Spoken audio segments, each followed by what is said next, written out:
Welcome to Madasaling Pinoy, your prayer partner.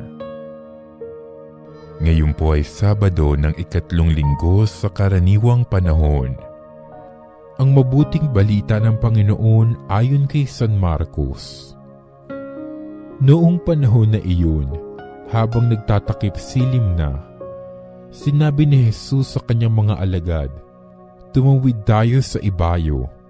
Kaya't iniwan nila ang mga tao at sumakay sa bangkang kinalululanan ni Jesus upang itawid siya. May kasabay pa silang ibang mga bangka.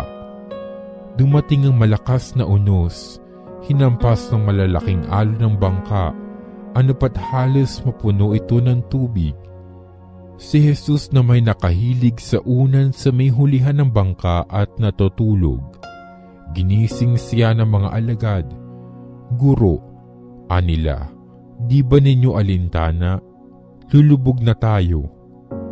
Bumangon si Jesus at iniutos sa hangin, "Tigil," at sinabi sa dagat, "Tumahimik ka." Tumigil ang hangin at tumahimik ang dagat. Pagkatapos, sinabi niya sa mga alagad, "Bakit kayo natatakot? Wala pa ba kayong pananalig?" Sinidlan sila ng matinding takot at panggigilalas at nagsabi sa isa't isa, "Sino nga kaya ito at sinusunod maging ng hangin at ng dagat?" Ang mabuting balita ng Panginoon.